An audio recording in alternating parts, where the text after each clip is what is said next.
సంవత్సర కాలంలో దేవుడికి పక్షంగా చేసినటువంటి కార్యాలు జ్ఞాపకం చేసుకుని దేవుడి నామాన్ని మహిమపరచవలసిందిగా తెలియజేస్తున్నాను. రాత్రి ట్రైన్లో వస్తుంటే ట్రైన్ బాగా లేట్గా వచ్చింది. మార్నింగ్ ట్రైన్లో ఒక వ్యక్తిని అడిగితే, అంటే పనిచేసే అడిగితే ట్రైన్ లేట్ అయింది, ఎక్కడ లేట్ అయిందని అడిగితే కాశీపేటలో లేట్ అయిందని అంటారు. ఎందుకంటే ఒక వ్యక్తి జారీ ట్రైన్ పడ్డాడంటే ఆ అవస్థ అయిపోయారు. ఈరోజు కుటుంబం దుఃఖం మునిగింది. అటువంటి సందర్భాల్లో మరి దేవుడు మనం జ్ఞాపకం చేసుకుని ఈ రాత్రి క్షేమాన్ని ఇచ్చి, ఆరోగ్యాన్ని ఇచ్చి, ఆయుష్ ఇచ్చి తన కృపలో బలపరుస్తున్న దేవునికి మన జీవితంలో చేసిన కార్యాలన్నింటిని బట్టి కూడా సాక్ష్యం చెప్పి దేవుని మహిమపరచవలసి ఉంటున్నాం. కాబట్టి సాక్ష్యం చెప్పవలసిన వారు వచ్చి దేవుని నామాన్ని మహిమపరుస్తూ చేసిన సాక్ష్యాలు చెప్పే సమయాన్ని సద్వినియోగం చేసుకోవాల్సిందిగా తెలియజేస్తున్నాను. త్వరగా లేచి నాలుగు వస్తారు, ఏడు వస్తారని చూడొద్దు. ఎవరు చెప్పకుండా లేచి త్వరగా రావాల్సిందిగా తెలియజేస్తున్నాను. ఇంకా లేస్తున్నారు, ప్రయత్నం చేస్తే లేట్లేదు.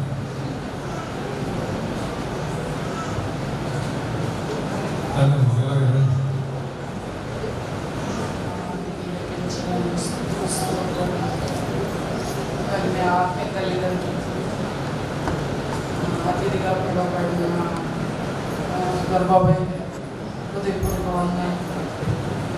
అతిథుల సమయంలో పట్టడానికి ప్రభు ఇచ్చిన ఆయుష్ని బట్టి, ఆరోగ్యం బట్టి రుణస్థిరంగా ఉన్నాను. 2024 అంతా కూడా ప్రభు ఎంతగానో కావచ్చు కాబట్టారు. మేము కొన్ని అంటే 1975 నుంచి ఈ మందిరంతో నాకు సంబంధం ఉంది. నేను చిన్నపిల్లగా ఉన్నప్పటి నుంచి మా పిన్ని బాబాయ్ ఇక్కడ ఎంప్లాయీస్గా ఉండటం, నన్ను తీసుకొచ్చి ఇక్కడ హాస్టల్లో జాయిన్ చేయడం, చదివించుకున్నాను. ఇంటి వరకు 83 వరకు ఇక్కడే ఉన్నా. మళ్ళీ కొంచెం గ్యాప్ వచ్చింది. జాబ్ రీత్యా ఫస్ట్ అపాయింట్మెంట్ కోడూరు, అట్లాగా అవనిగడ్డ, మొత్తం సర్వీస్ అంతా కూడా అవనిగడ్డే కట్నంలో చేయడం జరిగింది. ఆ తర్వాత 2010 మా పాపకి ఇక్కడ జాబ్ రావడం వలన మళ్ళా మందిరం ఇక్కడికి వచ్చి 5-6 పరిచయం చేసుకుని మేము ఇక్కడ కొనసాగడం జరిగింది. మందిరంకి అప్పటి నుంచి అంటే 10 నుంచి తను వస్తాం, కానీ నేను మళ్ళా తర్వాత గ్యాప్ ఇచ్చి 1-2 సంవత్సరాల తర్వాత నుంచి వస్తున్నాం. మందిరంకి వచ్చిన దగ్గర నుంచి మేము భౌతికంగా అంటే శారీరకంగా కాదు కానీ ఆధ్యాత్మికంగా ఎక్కువగా ఆశీర్వదించబడ్డాను. నేను భౌతికమైన ఆశీర్వాదాలు ఆధ్యాత్మికంగా ఆశీర్వాదం కంటే ఆశీర్వాదం పొందుతూ ఉండగానే శారీరకంగా కూడా ప్రభు మమ్మల్ని ఎంతగానో ఆశీర్వదించాడు. ఎందుకంటే మందిరంలో అయ్యగారు ఎప్పుడు ఖాళీగా ఉండేవారు. ఎప్పుడు ప్రార్థనతోనూ ప్రత్యేకించబడిన దైవజనులను పిలిపించి, అభిషేకించబడిన దైవజనులు అనేక మందిని తను గెస్ట్ చేసుకుని వాళ్ళందరినీ ఇక్కడికి ఆహ్వానించి మన విశ్వాసం ఎంతగానో బలపరుస్తూ ఉంటారు. అట్లా ఉన్నప్పుడు నన్ను చాలామంది మీరు ఏ మందిరానికి వెళ్తున్నారు అని అడుగుతూ ఉన్నారు ఈ మధ్యకాలంలో. ఎందుకు అడుగుతున్నారు అనేది నేను వాళ్ళని అడిగి తెలుసుకున్నప్పుడు కొన్ని ప్రత్యేకమైన విషయాలు చెప్తూ ఉంటాను అనమాట. నిజంగా నేను నా కుటుంబం కానీ ఎంతగానో ఆశీర్వదించబడడం, ఎంతగానో సరిచేయబడటం, చాలా విషయాల్లో నేర్చుకోవడం, కొన్ని సరిచేయబడటం జరిగింది. అయితే ఎక్కువ నేను టైం తీసుకోవడానికి లేదు కాబట్టి ఆయనకు అనేక మంది పెట్టి చెప్పాల్సింది. నా వాగ్దానాన్ని గురించి చెప్తాను. జనవరి 1 రోజున మనకు ఒక క్యాలెండర్ ఇస్తారు. దినములో 2-3 అధ్యాయాలు చదివేసుకుని ఉదయాన్నే మరి డ్యూటీకి వెళ్తే క్యాలెండర్లో వాక్యం చదువుకుంటా ధ్యానించుకుంటా బండి మీద అట్లా వెళ్తాం జరుగుతూ ఉంటుంది. వాగ్దాన క్యాలెండర్ మనకి ఒక వాగ్దానాన్ని ఇస్తారు. అది తీసుకుంటాం. తీసుకున్నప్పుడు నాకు ఈ వాక్యం వచ్చింది అనేసి ఆలోచిస్తాము. ఈ సంవత్సరం ఇచ్చిన వాగ్దానాన్ని బట్టి నాకు దాని ఇది ఏమీ తెలియలేదు.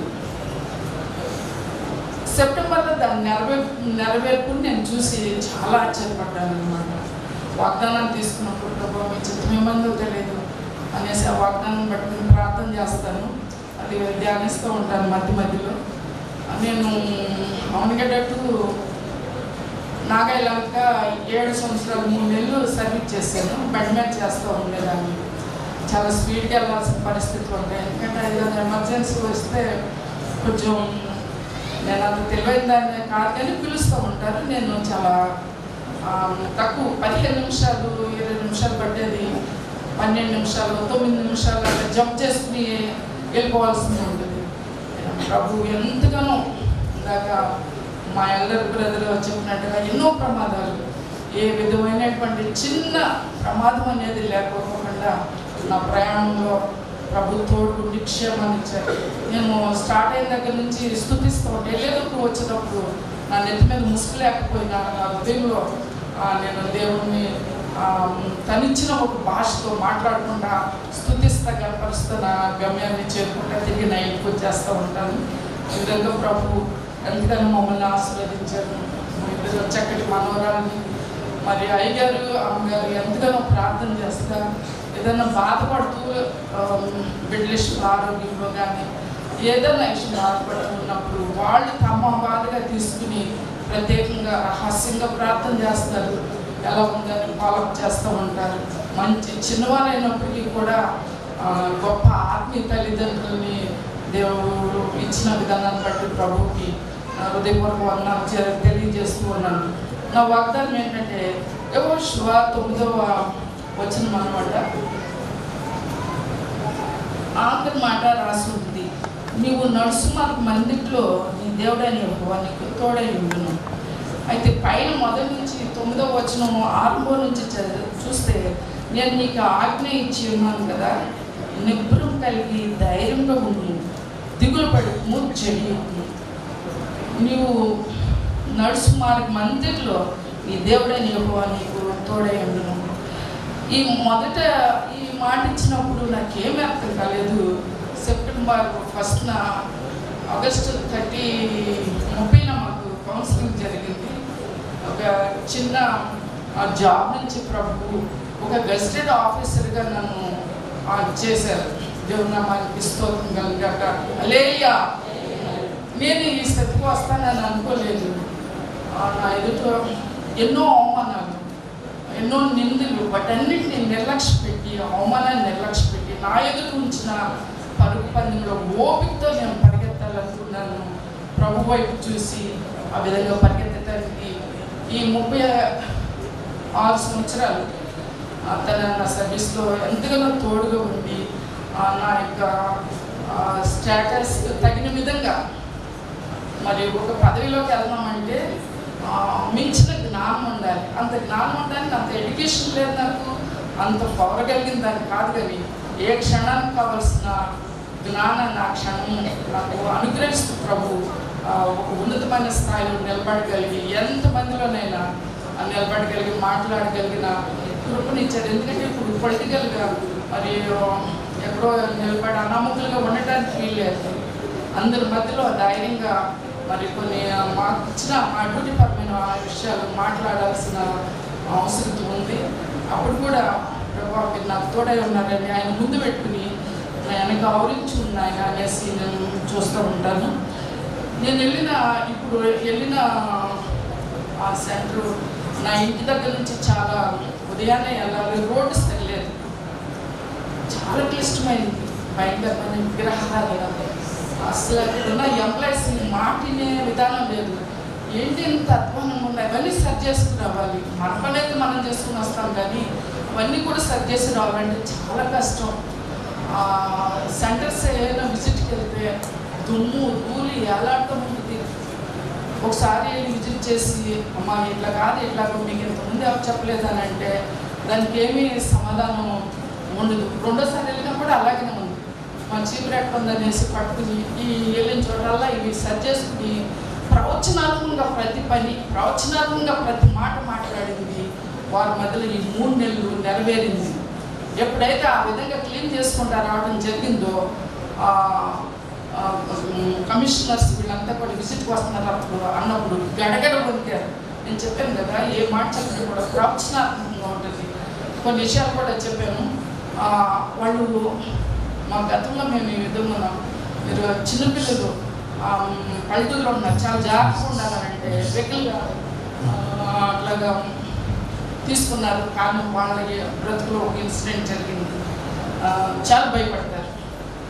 ఇంతకు ముందు వెళ్తే విషయం ప్రజలు చాలా మనం చెప్పే మాటకి మనం ఉన్న విధానాన్ని చూసి చాలా భయపడతూ ఉంటారు. ఆ దేవుడు ఇంత కృపణించిన దేవునికి ఏమిచ్చి ఆయన రుణాన్ని తీర్చుకోలేను. అందుకే సజీవులేఖలో ఉండి ఈ ఇన్ఫెక్షన్ కూడా వచ్చింది నాకు భయంకరంగా. నేను ఇన్ఫెక్షన్తో కూడా బాధపడటం జరిగింది. అయినప్పటికీ దేవుని మహాకృపను బట్టి తిరిగి స్వస్థత ప్రభు అనుగ్రహించారు. దేవుని నామానికి మహిమ. మీ తల్లిదండ్రులకి మరొకసారి నా హృదయపూర్వక వందనాలు, ఎల్డర్స్ అందరికీ కూడా నా వందనాలు తెలియజేస్తూ నా మాటలు ముగిస్తున్నాను. ప్రభు నాకు ఇచ్చిన వాగ్దానం ఏంటంటే తీతుకు రాయబడిన పత్రిక 3వ అధ్యాయం 15వ వచనం. సో టైటస్ 1:15, కృప మీకు తోడై ఉండదు కాక. ఆ రోజున అనుకున్నాను కృప చాలా జనరల్గా వచ్చింది. నాకు ఎప్పుడు స్పెసిఫిక్గా వాగ్దానం వస్తుంది. నేను బాపట్లలో ఉన్నప్పుడు ఒక పర్టికులర్ వాగ్దానం అలా వచ్చింది. ఇప్పుడు ఏంటి చాలా కామన్ వాగ్దానం వచ్చింది అని అనుకున్నాను నేను. కానీ నిజం ఇది ఎంత అద్భుతమైన వాగ్దానమో నేను నా జీవితంలో ఈ సంవత్సరంలో నేను అనుభవించాను. నా ప్రతి పనిలో కూడా రాకపోకల్లో మరి ప్రత్యేకించి మరి మాస్టర్కి, నాకు, మరి బిడ్డలకి, మా ఆరోగ్యాలకి ప్రభు ముద్ర వేసి భద్రపరిచి ఉన్నారు. మాస్టర్ 2-3 సార్లు పడిపోవడం, అసలు నిజంగా అటువంటి యాక్సిడెంట్స్లోంచి తను మళ్ళీ నార్మల్గా లేచి తిరగడం అన్నది నిజంగా ప్రభు కృప. చాలా అద్భుతమైన కృప నేను అనుభవించాను.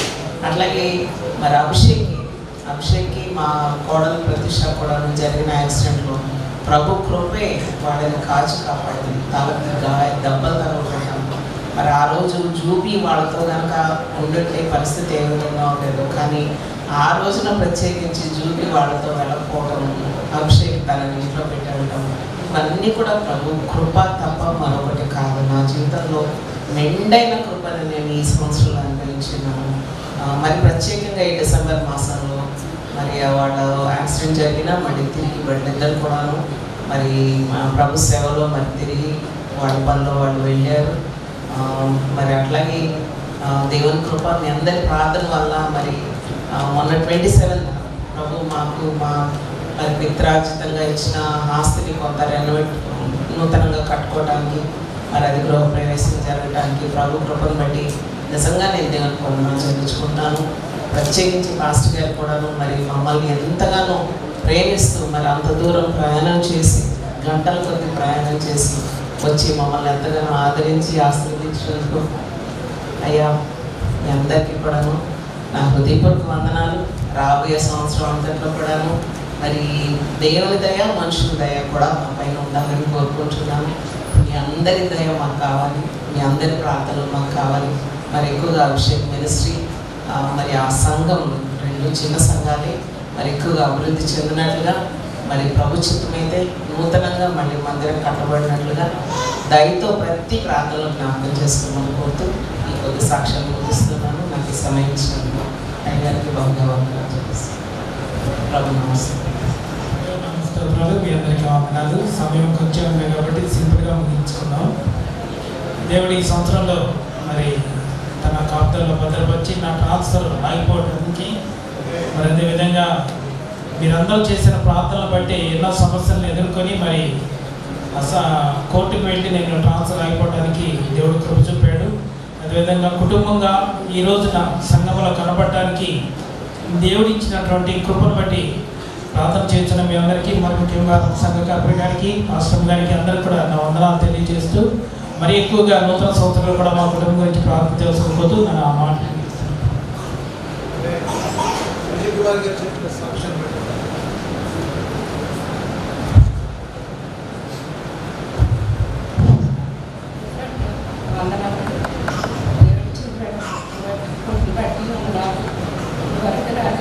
కాశీ కాపాడి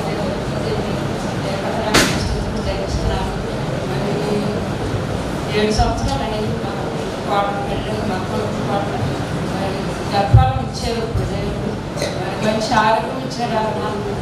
శ్రేష్టమైన బిడ్డలు కలిగేలా చేసుకోమని నా కుటుంబాలతో ప్రార్థన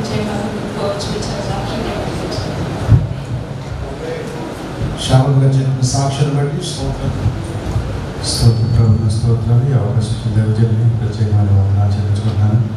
గడిచిన కాలం అంతా దేవుడు ఎంతగానో ఉచితమైన కృపలో మరి సజీవులు గెలిపి మరొకసారి మరి ఈ సంవత్సరం ఆఖరిలో కూడా సాక్షి చెప్పే కృపనిచ్చినందుకు వందనాలు చెల్లించుకుంటున్నాను.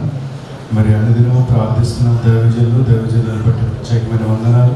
మరి మాకు ప్రార్థిస్తున్న ప్రతి ఒక్క బిడ్డలకి కుటుంబాలకి అందరికీ ఒకటి పేరు వందనాలు చెల్లించుకుంటున్నాను.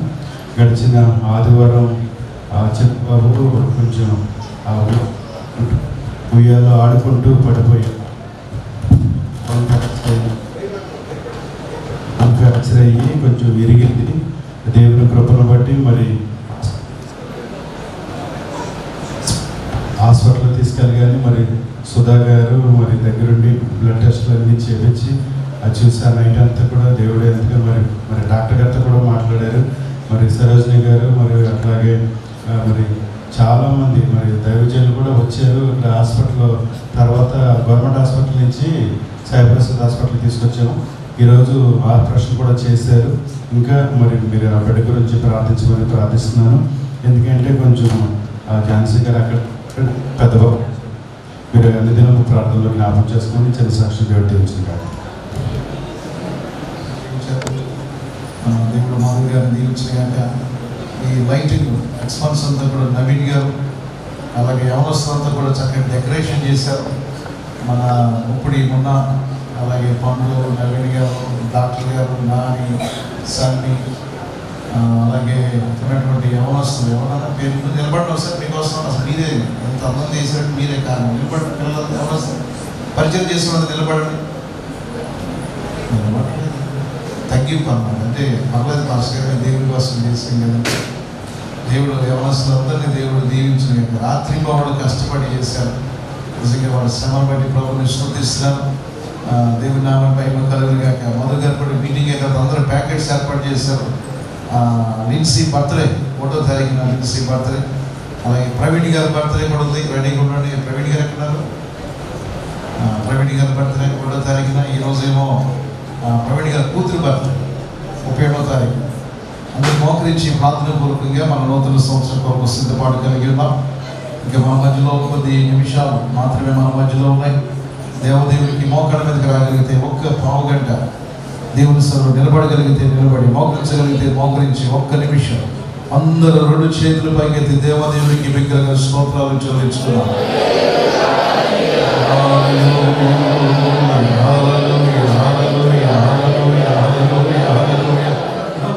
రకరకాల పరిస్థితుల నుంచి ప్రభు తప్పించి ఆయన ప్రేమకు మనల్ని స్థిరపరిచిన దేవునికి స్తోత్రాలు చెల్లించుకున్నాం. అందరూ కలిసి బిగ్గరగా స్తోత్రాలు చెల్లించుకున్నాం.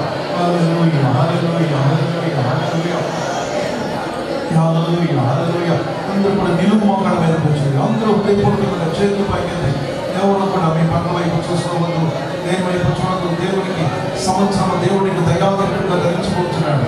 365 రోజులు ప్రభుని కోరుకుంటున్నాడు. 52 ఆదివారం ప్రభుని కోరుకుంటున్నాడు. అలాగే దేవుడి కృపలో 52 ఆదివారాల ప్రభావం గెలుచుకుంటున్నాడు. 8 దినాలు 365 రోజులు. ఏ రోజున ఏ అద్భుతంలో ఏ ఆశ్చర్యకరం మనకు తెలియదు. దేవుడు తన కృపతో మన వేద మెండుగా అనుగ్రహించి దైవజనులు చెప్పినట్టు ఒక శ్రేష్టమైన ఆశీర్వాదాలతో దైవ దీవులతో దేవుడు మనల్ని మన కుటుంబాలను బిడ్డలను ఆశీర్వదించినట్లు బిగ్గరగా స్తోత్రాలు చెల్లించుకుంటూ కొంత జరిగినంత గట్టిగా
ప్రార్థించండి. మిగతా వాళ్ళందరూ సిద్ధపాటుతో నూతన సంవత్సరానికి సిద్ధపాటు, ప్రాచీన స్వభావాన్ని విడిచి నూతన స్వభావం ధరించుకోవడానికి సిద్ధపడి ఎవరు కళ్ళు తినవద్దు. దయచేసి ఎవరు అంటే చూడవద్దు, ఎవరు నిర్లక్ష్యం ఉండదు. ప్రార్థన పూర్వకంగా మనం కొత్త సంవత్సరం ప్రవేశిద్దాం. ప్రార్థించండి.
ప్రార్థన బట్టి మనసు హృదయపూర్వకంగా స్తోత్రాలు చెల్లించుకున్నారు. మరొకసారి చప్పుడు కూడా చేసే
ప్రార్థన బట్టి మరొకసారి అందరూ స్తోత్రాలు చెల్లించుకున్నాం. 6 నిమిషాలు మాత్రమే మన మధ్యలో ఉంటుండగా పురుషుల నుంచి మరొకరు ప్రార్థించారు. పురుషుల నుంచి మరొకరు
Praise the Lord. Praise the Lord. Hallelujah. Hallelujah. Hallelujah. Hallelujah. Hallelujah. Hallelujah. Hallelujah.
కుటుంబానికి ఒక దీవెనకరమైన సంవత్సరముగా మార్చబడునుగాక. సంవత్సరముల తినివేయబడిన పంట సమృద్ధి సంవత్సరము పొందుకొందురుగాక. నా జనం ఇంకా ఎన్నడూ సిగ్గుపడిన వాగ్దానాలు నెరవేర్చబడునుగాక. The year of restoration గా దేవుడు అభిషేకించునుగాక. ప్రతి కన్నీరు తుడవబడునుగాక. బలహీన బలపరచబడునుగాక. కృంగిన లేవనెత్తబడునుగాక. గుండె చెదరవారు బాగు చేయబడునుగాక. కుటుంబములన్నీ దేవుని మహిమతో నింపబడునుగాక. ఈ నూతన సంవత్సరానికి స్తుతిస్తూ నజరేయుడైన యేసుక్రీస్తు నామములో అడుగుచున్నాం తండ్రి. ఆమేన్. హల్లెలూయా. మీ అందరికీ మీ కుటుంబాలకు ప్రభువైన యేసుక్రీస్తు నామములో నూతన సంవత్సర శుభాకాంక్షలు తెలియపరుస్తాను. ప్రత్యేకంగా మాస్టర్ గారికి, సంఘానికి, దైవజన గౌరవబాయి గారికి దేవుడి అందరినీ దీవించగాక. Naveen garu happy new year. God bless you. Praise lord. ఈ రాత్రి చక్కగా వీడియో షూటింగ్ చేసినటువంటి బ్రదర్ రవి గారు, ఉమా గారు కూడా ప్రత్యేకమైన వందనాలు తెలియపరుస్తాను. అలాగే చక్కని ఎల్సిడి పాస్టర్ గారు, రాజేంద్ర ప్రసాద్ గారు, వారు కూడా ప్రత్యేకమైన వందనాలు తెలియపరుస్తున్నాను. చక్కని కార్యక్రమాలు చేస్తున్నారు. లిన్సీ కూడా హ్యాపీ. లిన్సీ అని ఒకసారి రండి. మధు గారు, స్వప్న గారు తీసుకురండి లిన్సీని. దేవుడు అప్పటికి ఇచ్చినటువంటి స్టేజ్ మీద రండి. దేవుడు ఇచ్చిన దయా కిరీటాన్ని బట్టి ప్రవీణ్ గారు మీరు కూడా రండి ఒకసారి పైకి. అందరూ ఒకసారి హ్యాపీ బర్త్డే చెప్పండి. నూతన సంవత్సరంలో మే గాడ్ బ్లెస్. దేవుడిని దీవించి ఆశీర్వదించుగాక. సంఘమంతుడి ప్యాకేజ్ తీసుకొచ్చింది లిన్సీని దేవుడు ప్రత్యేకమైన ప్రభుత్వం నింపుడుగాక. ఆమె ఒకసారి స్తోత్రం చెల్లించుకుందాం. లిన్సీకి ఇచ్చిన నూతన సంవత్సరం వందనాలు. ప్రవీణ్ గారికి ఇచ్చిన నూతన సంవత్సరం బట్టి వందనాలు. వీళ్ళు దీవించండి, ప్రభుత్వం నింపండి. ఆర్థికంగా ఆధ్యాత్మిక ఆశీర్వాదం దీవునికి మహిమ పొందమని క్రీస్తు నామములో అడుగుచున్నాం తండ్రి. ఆమేన్. God bless you. కూర్చోండి. అందరూ కూడా ఈ సమయంలో ఒక పల్లవి మనం ప్రతి సంవత్సరం పాడుకున్న పాట, పెద్దలు పాడుతున్న పాట. ఈ పాట అది కొత్త ఏడు మొదలు పెట్టారు. ధర్మబాయి గారు పాడతారు. వాళ్ళతో కలిసి ధర్మబాబు గారు, శ్రీని మాస్టర్ గారు దాన్ని ప్రారంభిస్తారు. ఒక వచ్చిన పాట పాడుకుందాం. ఆ తర్వాత మన కొయ్యరు వాళ్ళు అందరూ కూడా, చిన్న కొయ్యరోడు, పెద్ద కొయ్యరోడు అందరూ కలిసి ఇక్కడికి వచ్చి నిలబడితే అయ్యగారు నేర్పించిన పాట విజయ్ కుమార్ గారు చక్కగా దాన్ని ప్రింట్అవుట్ చేసి ఇచ్చారు. ఆ పాట కూడా పాడుకుందాం. ఆ తర్వాత వాగ్దానం ఒకసారి మనం జ్ఞాపకం చేసుకున్నాం 10 నిమిషాలు. ఆ తర్వాత మీ అందరూ కూడా ఒక శ్రేష్టమైన వాగ్దానాలు ఇవ్వబడుతున్నాయి. రెడీగా వాగ్దానాలు ఉన్నాయి. ప్యాకెట్స్ రెడీగా ఉన్నాయి. ప్రభు బలమైన ఆయన రక్తంలో చేరుకున్నాం.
నాకు కొట్టి నిద్రలు ఎక్కడ పెట్టేసారు దాన్ని ఒకసారి తీయండి. రావాలి అందరూ కూడా, స్త్రీలు కూడా రావాలి. స్త్రీలు ఎవరు అందరూ వచ్చి ఇక్కడ నిలబడి లైన్గా. Praise lord. నూతన సంవత్సరం